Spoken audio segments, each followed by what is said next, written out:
developmental goals, I was not as familiar as you might have been. So, and that's why it's so important to have people in your community and family members who really support and care about your children and know, about development. And so, unlike you, it was family members who pointed it out that, did you realize such and such when you talk to Faith at 3, she does not look or respond to you. You have to be shouting or clapping your hands literally to get her attention. So that was one key thing that drew my attention to it. And another was the support in school, like getting those feedback from teachers, like, she is developing as she should and in line with the other students. Faith was not developing as she should at age 3 based on her feedback from her school. And it's good to really be aware and accepting when you get feedback from family members. So that's when I decided maybe, I should see her pediatrician. I took the feedback. I was open about, to receiving that feedback and taking steps to get her tested. And when I did, I was surprised. Even though I went and got her tested, I was still surprised, unlike you. Right. You were happy to know. Yeah. I was surprised. I was shocked. Relieved. So, but still open. Right. Relieved, I think, is what we're saying. In my case, I was relieved. In your case, you were more surprised. But I think the important thing is that we recognize that some autistic individuals may have exceptional skills, like in math or music. Now my son is 13. He's in the top of his class for math. But that doesn't mean that he has bad days when he, not recently, but previously he would destroy an entire classroom and was sent home. So we're going to go from where a child may actually be sent home all the time because of the rage and the anger when they actually are acting out, to when, figuring out how they're struggling in school and what are the tools that can be used. We need to look at it from a neurodiversity perspective, that autism has a difference and not a deficit, right? So viewing autism in itself through neurodiversity lens means that it's recognizing it as a difference rather than a deficit. And this perspective is going to help us to appreciate the unique contributions of autistic individuals. It's going to be recognizing and celebrating the strengths in autistic children. You begin to understand that, when you hear terminologies like your child is on the iPad too much or too much time on the computer, do not treat or try to treat an autistic child or a child with autism the same way that you treat another child, because they all learn and grow in their own different ways. So we also need to understand that autism may look the same for everyone, but it doesn't. Autism, and again, that's a big debate, is caused by vaccines. I believe eventually, because nobody really knows where it's coming from, and I'll let the smarter heads figure that out. But we also know that people say autistic kids don't want friends, and it differs from child to child. Some autistic kids prefer to spend time alone and work on what they want to, while others like to have friends and they really put themselves out. But I think the important thing is that in each case, you need to understand that the child is going to be different and you support that child. You can't be the parent that is pushing a child to do something they don't want to do. And let me speak to a lot of men in particular that want their autistic child to be in sports, maybe women too. But autistic children find it very hard for hand-eye coordination. Like my son did not ride a bike or a bicycle without training wheels until he was 9 years old. We watch kids across the street doing it at 3. But it's hard for him to pedal. Now he's fine, he rides very well. It just takes a little bit more time and it's a little bit more difficult. So we need to understand that we have these myths and misconceptions. We need to also understand that we have to communicate with our children differently. So, Sophia, what are your thoughts on communication? Um, Communication, again, you said it before, there's a lot of myth around all autistic child being the same. The myth is real. We have verbal and nonverbal communication, and that verbal, even verbal in itself, looks quite different. A kid, autistic kid, may talk a lot, talk all the time. And in my experience with Faith, when we just started out with her diagnosis at age 3, she was barely saying one word. And now, but she's still considered she was still considered verbal, but with very few words.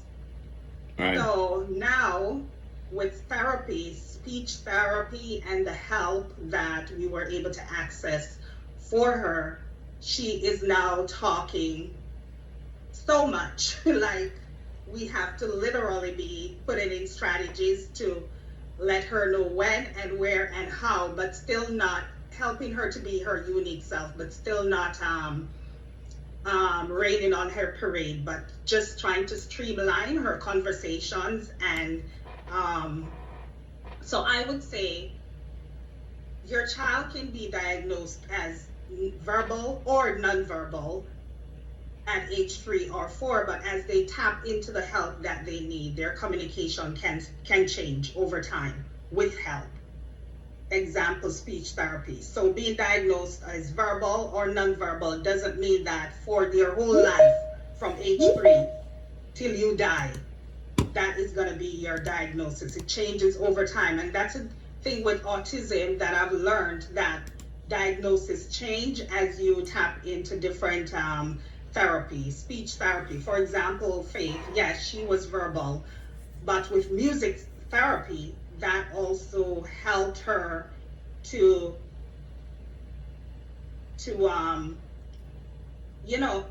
right now she is beyond, I would say, beyond her developmental age. Right.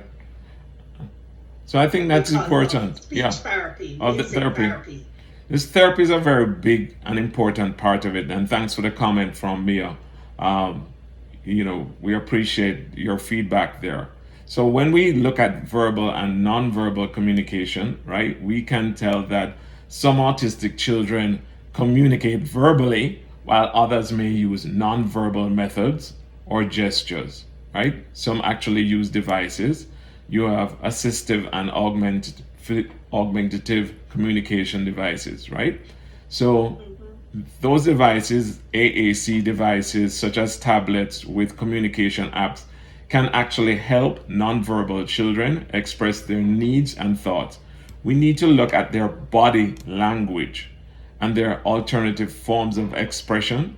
We need to pay attention to the body language because they're going to express things not in the way that we are accustomed to. Look at how they draw. Look at some of the pictures that they're showing, right? When you communicate, we need to be able to understand that they need clear, direct language, but give them extra processing time. And when we look at the whole concept of meltdowns, you can't actually try to fix the relationship during a meltdown. The child or adult is reacting. They're not processing during that time, and you have to provide this space and security. Some children may want a hug, or a teenager may just want a hug, while others may actually lash out, and it's not the best thing for you to be in that space. I've seen pictures where parents are injured, scratched, there's all kinds of damages. But you need to understand your child, and you need to understand what's a safe space for your child and also for you, right? So there are different communicative styles. One of the things that is very beneficial is the concept of PECs, social stories, and structured routines, getting the child into a routine, regular bathing time, regular eating times. Everything is structured. Autistic children, in most cases, like structure. They like a routine. They don't like when things are changed because it throws their entire cycles out. So we also have some actionable autism strategies for communication. So as we went through it, using clear, direct language, and everyone who's here today will get a copy of the slides that are shared today, right? But remember, create those routines whenever possible. Reinforce the communication efforts and praise and use rewards. PECs, I found, is very effective to communicate how the child feels. Some children will only eat nuggets, something crispy. Like my son only eats pancakes or waffles, and he alternates them. He only eats burgers from McDonald's, and it has to be a cheeseburger without ketchup. Very specific. By using the PECs, the picture exchange communication system, they can actually tell you what they want. And in many cases, there are facial images that you can put on it. So you can say, how do you feel? And they can put happy, sad, hungry. And that way, you keep that somewhere common in the house, maybe on the fridge. They can use that to show how they feel. Thanks, Janet. Great input, right? So let's look at how we manage this.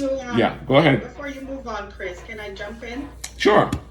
I'd like to say, go back to visual supports. It's so important at home, especially for kids who both verbal and non-verbal. Faith was verbal. I'm using Faith as a good example because one of her diagnoses was lack of speech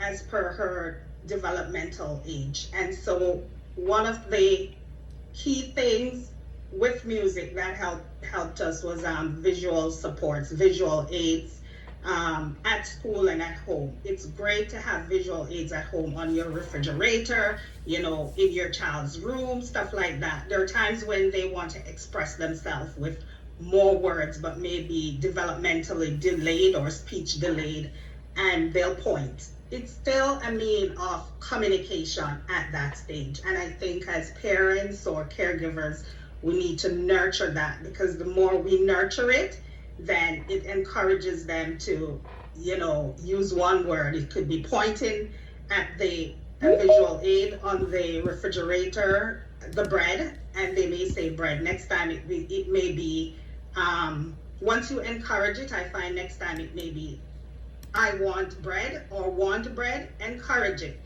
You get two words, it's more than bread, but want bread. Next time it may be, I want bread, but they're still pointing. So it could be words and visuals that they're using depending on where they're at. And as parents and caregivers, we need to meet our kids where they're at and encourage that. And the more we do, the more we celebrate those small wins, we'll get to where they want to get to. Also in schools, it's good for transitions, visual aids. There are kids that might be struggling with, moving from one activity to the next. It's good to encourage visual aids in school, helps with transition and behavioral issues. So I just wanted to highlight that.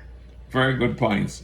And as we move into sensory sensitivities, we need to understand that the concept of hypersensitivity refers to an overreaction to sensory input, right? It's just loud. So many autistic children or adults should have noise canceling earphones in the car.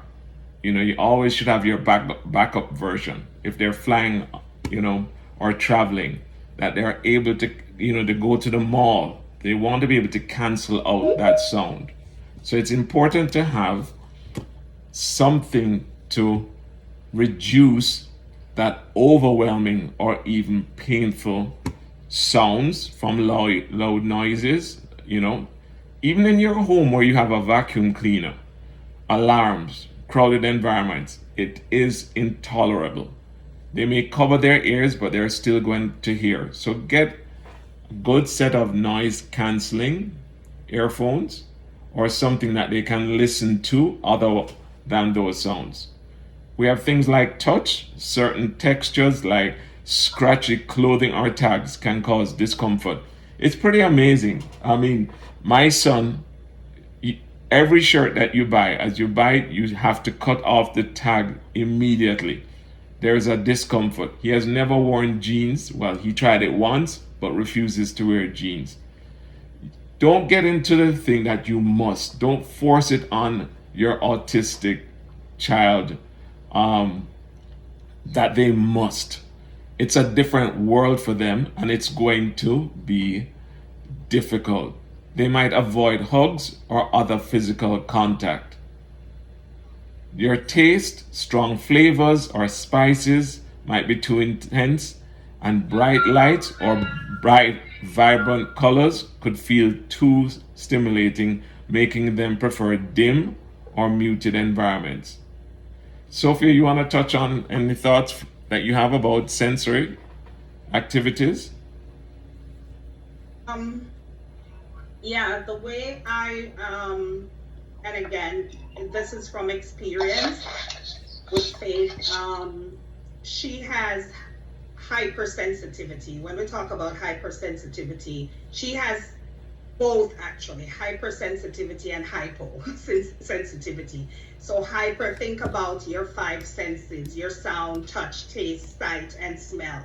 For her, just like Chris said, when it comes to sound, lightning, thunder, lightning, flushing of toilet, she hates that. And so her noise canceling headphones goes to school, travel, we travel with it, because you never know, alarms, anything like that, she's sensitive to. Taste, she eats the same food. It's gonna be pasta, pizza, anything mushier, soup, no, nothing like that. You touched on clothes. Boys and girls, that's one area where I'll say autistic kids, yeah, definitely. The tags, they have to go. Once there's a hypersensitivity when it comes to clothes, they like soft, cozy clothes, and they'll wear the same pajamas. Faith will wear the same pajama every night. For years. So she's not wearing leggings. She wears baggy clothes. And I think as parents, for me, I wanted her to look cute, going to church, going to school. But once I met her where she was at, there was less frustration for me, less frustration for her. I go out and I buy the baggy clothes, and I'm like, if this is what makes you comfortable and it's gonna make you learn and pay attention in school, then this is what I'm gonna meet you halfway, and you're wearing the baggy clothes to school. Sight, well, she wears these heavy lens glasses because there's definitely something going on with television and bright lights and stuff like that.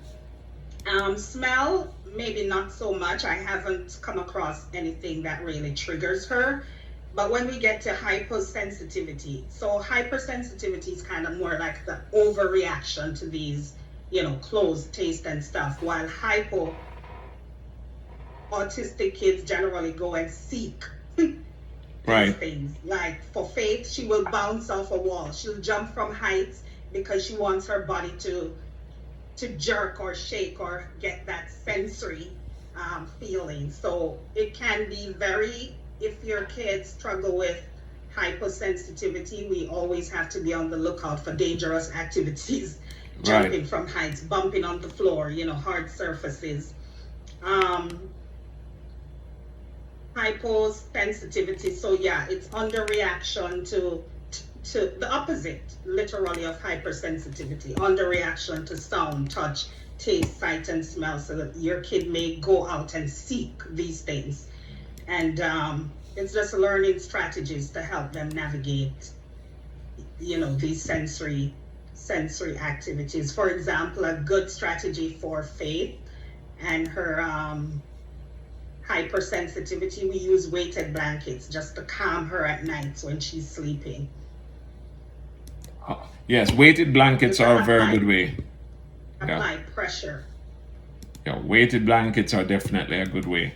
So always remember that you have to look at your calming strategy for meltdowns. You have to prepare for it. You have to work with the teachers at school about how to calm down. A good therapist will tell you some of these keys very early, like the number 8 when you breathe. Number 8. Breathe in, breathe out. The more you reinforce that at a younger age, the more they know how to breathe in, breathe out to calm down. How to make the triangle to breathe. One of the most important things that I think a therapist said to my son in front of me is, nobody is trying to kill you. Do you think they're trying to kill you? Because he was so terrified. He wanted to run. He was scared. And then eventually you could say, do you think somebody is trying to kill you? Do you think somebody is trying to hurt you? No. Okay. So it's not as bad as you think it is. So how can we deal with the issue that you're going through? So these are just different types of coping mechanisms that can be used. Noise canceling headphones, provide fidget tools. They have all different types. They're available everywhere that they can hold in their hands. They can bite them, they can chew them. Get the type that really relaxes them. Some people have to take it to work, some take it to school, but it helps to distract and it keeps their fingers active. Okay? Use visual schedules for the transitions, and as Sophia mentioned, weighted blankets are a very good way of helping children to sleep. My son didn't sleep through the night until he was 10 years old, meaning that you'd put him to bed at 9 and he'd be wide awake at 5 and you'd have to be laying down with him. It wasn't until certain things changed, including his medication, and that's why you have to monitor things like this, that he was able to now sleep straight through the night. So again, it comes back to the concept of hope. So what are some of the actionable autism strategies for emotional support? Looking at things like self-regulation, the breathing techniques that I mentioned, creating a predictable routine, making sure that the child or adult has a safe space. In my situation, the schools have a place, or they know the child can go to the vice principal or principal anytime. There's a safe place for them to go to. Because my son was a runner. Some of you may have kids who are runners, meaning they will leave the school and you can't find them. We had to get a device called Angel Sense. So if any of you have concerns about your child or adult running, Angel Sense is a device that goes on the child's clothes, or it's a belt that shows where they are at any time in the world. And if they come out of a specific area, it'll trigger an alarm to your phone and tell you that they have left the premises, and it will show exactly where they are. So if you have concerns about, a walker or runner, Angel Sense is a really good thing to explore. It's not very expensive, considering the risk. I mean, I used to get calls all the time saying, he's left the property, we don't know where to find him. So looking at hypersensitivity, touch, taste, understanding that there are sensory issues, working with the school, because you have to become your child's greatest advocate. No one is going to protect your child, whether or not they're 2 or 29. You have to be that person that's there immediately and say to the school, this is not appropriate. I'm not going to tolerate it. I've had situations where I've had to write 6 letters the same time and send them to school boards, the superintendent, people who handle race relations, everything to protect my child, to make them know somebody is watching you. You are your child's greatest advocate. So let's move into the section where we're talking about supporting emotional and social development and teaching emotional recognition. And I'll turn it over to Sophia to speak about that.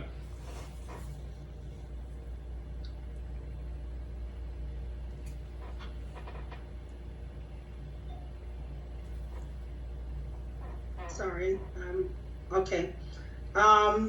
Where am I now? Emotional support. Yeah. When we talk about teach self-regulation techniques, deep breathing. Am I on the same page? Sorry. Yeah.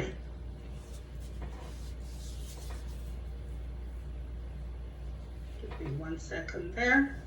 So supporting emotional and social development. Yeah, helping our children to navigate friendships and social settings. I think you had touched on that a little bit before, Right. Chris, in the beginning, that our kids, there's this myth that our autistic kids do not want to be included in social groups or don't make friends.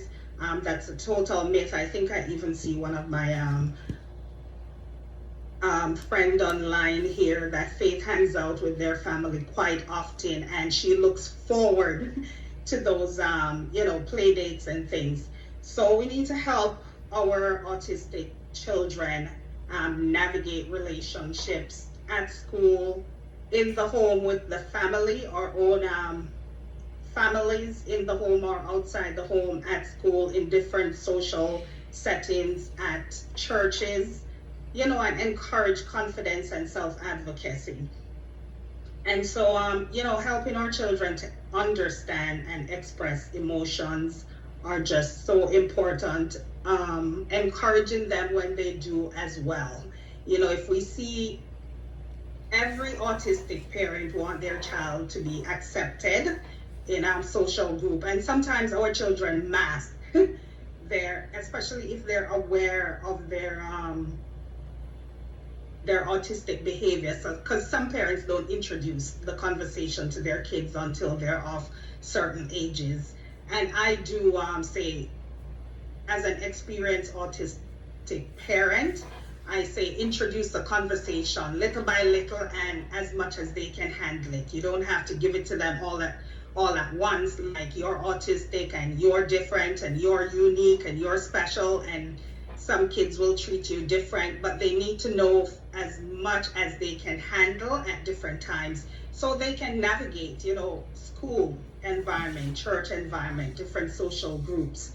It's important as they develop, and as we mentioned before, that their initial diagnosis does not stay with them forever. It moves through stages, like from little conversation to much conversation. And so, example, in Faith's case, as she got older, she was able to form social groups and have good conversations about, where she likes to hang out, things she likes to do.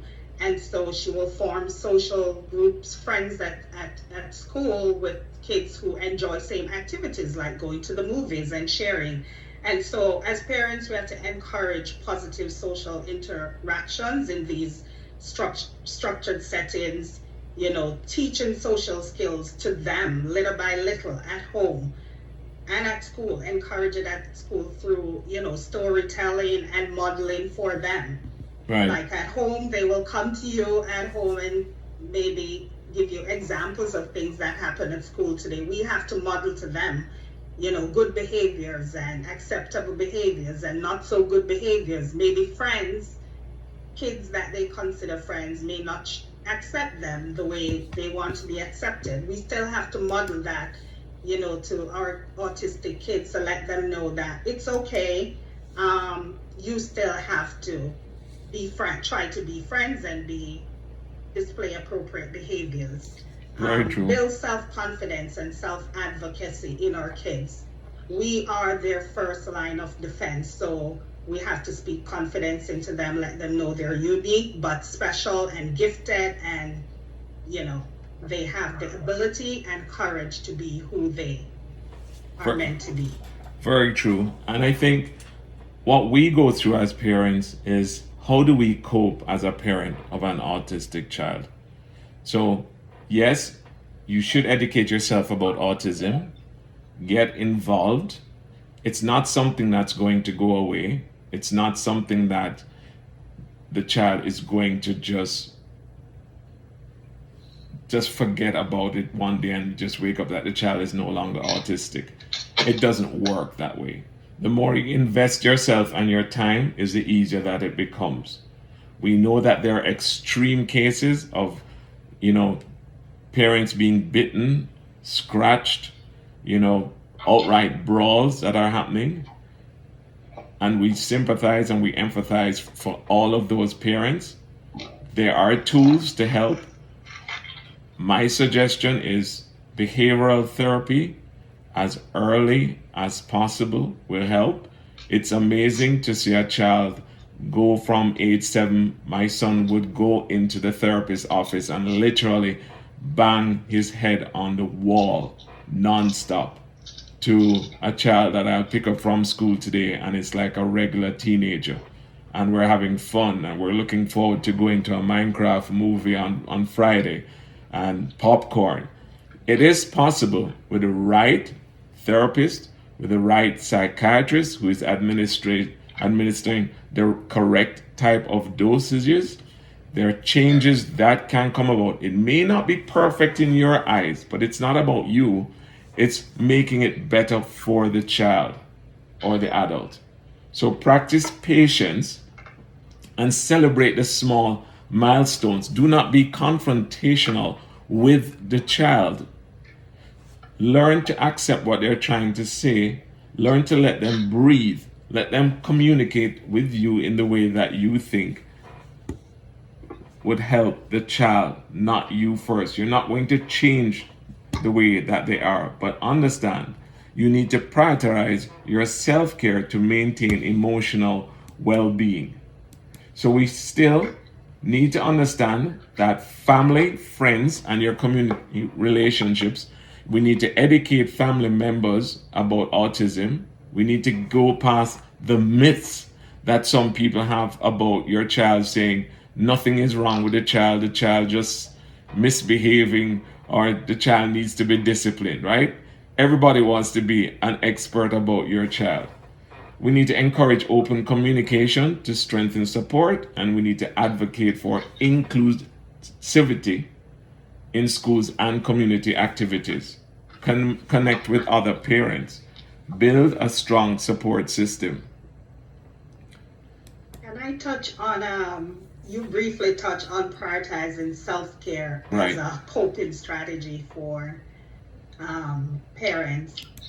And I'm big on self-care, so I just wanted to emphasize that, caring for a child on the spectrum, it's very, very demanding, especially parents who are probably who just got a diagnosis and are navigating this new diagnosis. It's demanding, and parents need their space to recharge, to think before you start going down a rabbit hole, to think, where do I start? How do I start? Who do I reach out to? So take time.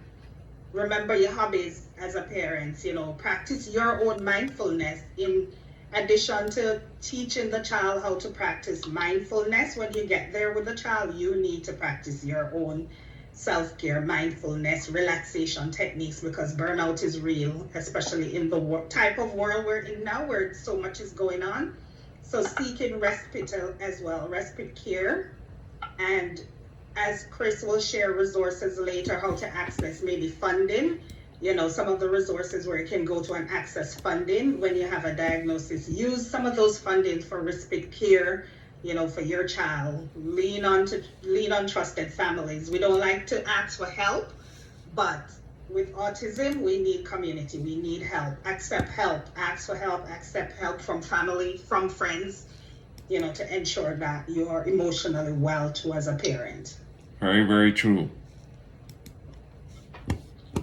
So let me just open it up and see if anybody has any questions that they want to ask at this time. As we get into the emotional side of parenting, and what are some of the resources? Does anybody have any questions, any comments, any things that they want to share?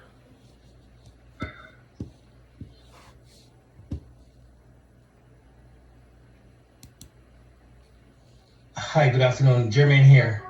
Are you hearing me clearly? Yes, we can hear you, Jermaine. Okay, no worries. Thank you very much. Great presentation. I must say that how should I put it? Is that just listening, and I wasn't fully acquainted with autism in terms of history and the background of it, but happened to meet Sophia and her family members, and we learned that Faith is an artisan um, girl, right? Is that, how should I put it? It is very important, essential for, those who within your surrounding to be aware so that you can know how to approach, that child, right? In terms of, you know, um, as I said that, they're not, there are certain strategies or mechanism, right, in terms of approach, right, that they behave very, how should I put it, they like certain approach, tender care, whatnot, right? You know what I mean by that, right? But Right. what I'm trying to drive out here is more of just be aware of those who in the surrounding or parents who have kids with autism, and friends and family members to be aware to ensure that you're very much being associated according to the right method, right? Not in terms of being unique, is much more the awareness, right? And I think, how should I put it, is that I'm just gonna add by saying, just I met Sophia, your daughter, a few years ago, and just to see the development in terms of, as I said, parenting and stuff like that is amazing, right? So I could continue on, and I have two girls who have been very playful with Faith, and you will never know that there are any differences between any of the kids and that sort of thing. So again, I'm saying is that I can continue on, but the parenting is key, and also the awareness for those who around your child with such diagnosis to be aware, right, to apply certain mechanism, right? Yeah. Thank you so much for sharing. Anybody Thank you, else? Jermaine. Anybody has any Well, questions or comments?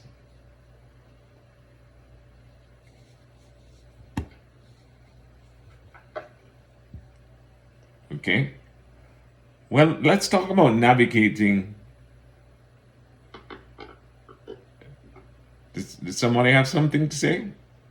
Sure. Yeah, I had a question. Yes, go ahead. Jeremy here as well. Right. Um, I know that both your kids are around getting older. And when you think of autism, you think of young kids, but a teenager is a complete different kind of a complete different level, different expectations. What's the difference in terms of emotional support? Because it's one thing to navigate the early years when they're 7 and 8 compared Yes. to when they're almost 14, 15. Right. And what would you, my other, is a two-sided question. What kind of support would you, or expectations from those who are allied with you? Friends, what kind of, how can they make the process easier? As you say, in this world where burnout takes a village to raise a child. Yeah, I think in my situation, my child is a little bit older. So there are things I never thought about that, but then you realize that the same way that when we were in school, that, teenage boys and girls are going to be the same. You're autistic, well, let me make fun of you. To my son, he doesn't think that he's different, but when a child gets upset with him, then he will say something mean about him being autistic. He'll be laughed at. Sometimes it gets emotional. Sometimes it even becomes racial. And you're sitting there, in Canada, in a school that is, very different. But you learn to take it step by step. I think my approach is really looking to the future for the child, the right school, the right college, the help that's going to be needed in terms of home, accommodation. The government has good programs in terms of saving, matching money that you're setting aside for that child from an educational standpoint. having the friends that when you have, like the first time my wife and I ever had a vacation was last year. And that's after 12 years that we are actually alone for a weekend. And we were, that was, we were able to have somebody that could come and stay with him. But that was also because we knew that he would not become angry or violent during that time. And he had spent enough time with the other people that he felt comfortable to be with them. So, it's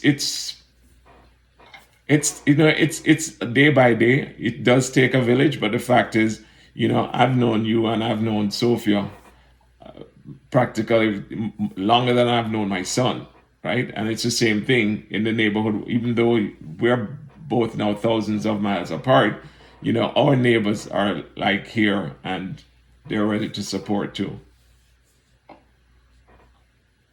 Hi, good evening. Hi. Just to pick back off of that, my name is Diamond. I'm in South Florida. Hi. But just to piggyback off of that, also emotionally being there for the caregiver helps as well. Sometimes the frustration is just frustrating and they just need someone to vent to who is not going to hold it against them, the things that they're feeling or saying. We know you love your child. We know you love, we know that this is a trying time that you might be going through at that particular moment. And having someone you can vent to, I think, is one of the best ways you can support somebody, especially when the children are older. Because Right. you're going to go through the same stages, it's just maybe at a later age, but cognitively or adaptive wise, it may...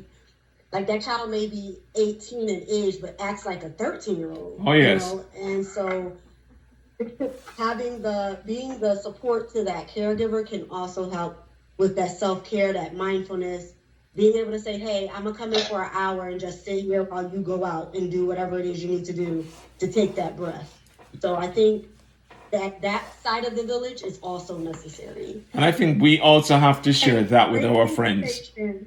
Right? We need to share that with our friends and say, we need that help. Sometimes we say, well, nobody's offering to me. But you know what?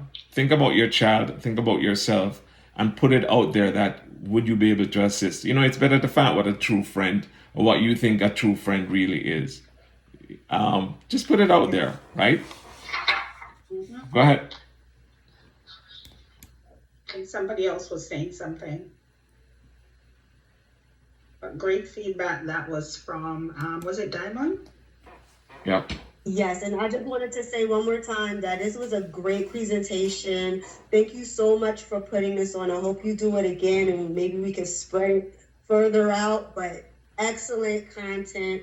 Meeting the child, I really feel like meeting the child where they are is one of the key things, and that's the biggest takeaway.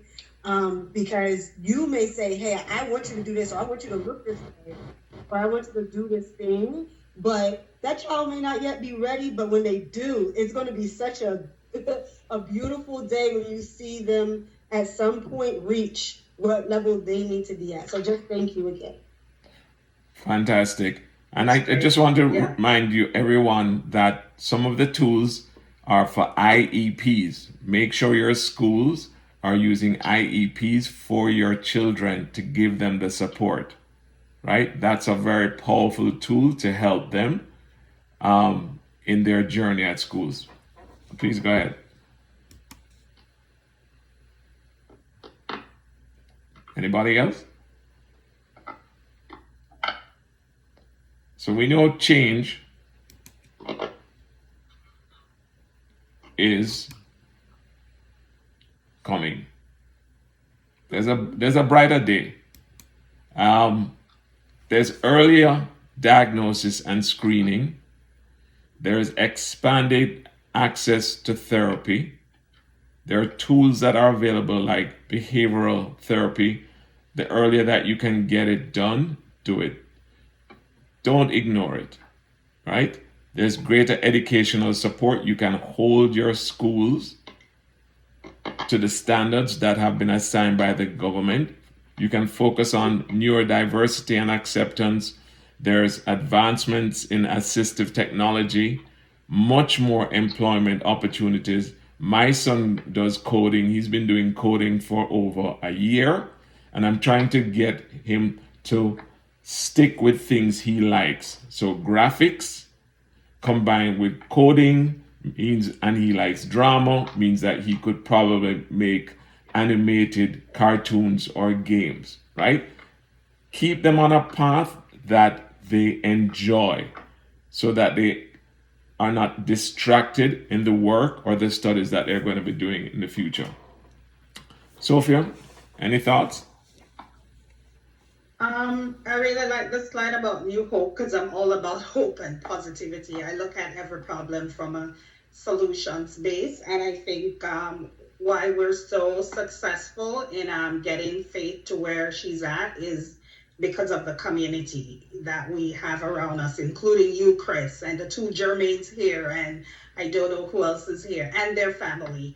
So it's support, but also, increase with this new hope. We have increased parental and caregiver support, more support groups, training programs. I talk about respite care options are now available, to help families. And if you have the funding, that's even better. Use it to manage, the challenges that individually each of you face with your child, whether it's speech or whether it's verbal, non-verbal, or mobility challenges. Use up your community and the support you have and funding that you have. There's improved public awareness and advocacy. Chris talked about you being your biggest advocate for your child in school and church. You are the first line of defense. So organizations tap into that. Social media campaigns, support when you can. Create your own campaign for your child. Get your child involved, in campaigns. Make them aware of their unique skills and abilities, and support other kids. There's greater research and understanding, of course, ongoing studies on genetics, developments, alternative. Do your own research, and make an informed decision on how to help your family navigate this journey.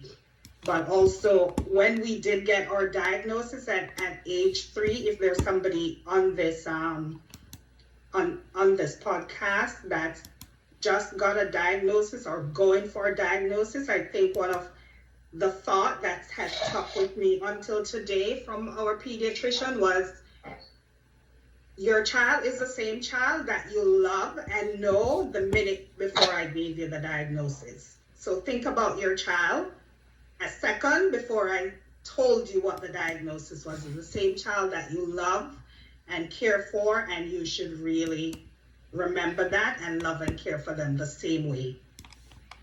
That's a very powerful statement. So thank you very much, Sophia. And I think, does anybody else have anything else that they want to share before we wrap up? So we will be sharing the list again with the resources, some of these things. One of the things, even though I thought I knew a lot, was Sophia said to me today that about sunflower. Because when you're traveling with your child on the plane, you can actually go to the front of the line. Airlines allow you to do that. You actually get preferential seating. All of these tips are there. You can go through security faster. So know before you do. And I guess by having more of these sessions and sharing concepts and thoughts, we're all going to get stronger with what we do. And we just don't feel so alone. So thank you all for attending today. Thank you, Sophia. Really appreciate it. And we're definitely going to book more sessions. And thank you all for attending. Thank you so much. Thank you. Have a good night, everyone.